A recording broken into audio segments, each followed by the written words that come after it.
বছরখানেক আগেও এমনটা যেন কল্পনা করা যেত না। ১৯৭১ সালের মুক্তিযুদ্ধের ভূমিকা ও নিকট প্রতিবেশী হিসেবে ভারতের অবদানের কারণে বাংলাদেশ সরকার বরাবরই ভারতকে প্রাধান্য দিয়ে এসেছে।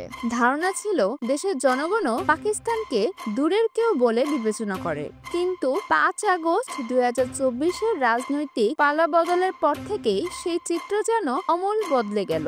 আওয়ামী লীগ সরকারের পতনের পর বাংলাদেশের অভ্যন্তরীণ ও আন্তর্জাতিক নীতিতে এক নাটকীয় মোড় নেয়। ভেঙে পড়তে থাকে তাসের ঘরের মতো সুদীর্ঘ কূটনৈতিক ভারসাম্য। এখন খোলাখুলি পাকিস্তান বন্দনা চলছে সামাজিক ও রাজনৈতিক পরিসরে। অন্যদিকে সীমান্ত কূটনৈতিক বার্তা ও রাষ্ট্রীয় আচরণে ভারত বাংলাদেশের দ্বন্দ্ব যেন আরো প্রকট হয়ে উঠেছে।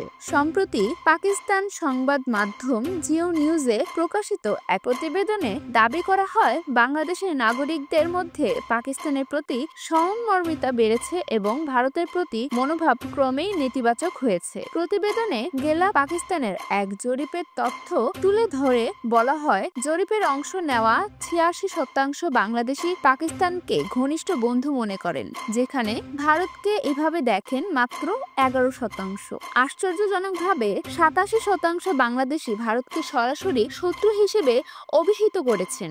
শুধু তাই নয়, সাম্প্রতিক ভারত পাকিস্তান দ্বন্দ্বের সময় ৫৪% বাংলাদেশি পাকিস্তানের পক্ষ নিয়েছেন।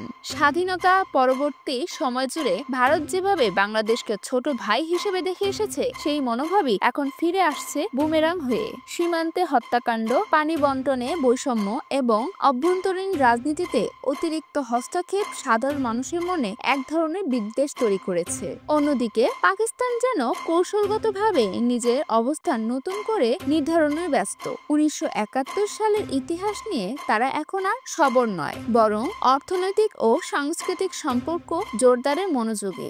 ভারতের বিরোধিতা যাদের চেতনায় গভীর, তাদের কাছে পাকিস্তান এখন বিকল্প মিত্র। সামাজিক যোগাযোগ মাধ্যমেও তার প্রতিফলন স্পষ্ট। এতে দুই দেশের জনগণের মাঝে যেন এক অদৃশ্য মেরুকরণ তৈরি করেছে, যেখানে ইতিহাস নয় বরং বর্তমান অভিজ্ঞতায় সম্পর্কের মানদণ্ড হয়ে উঠেছে।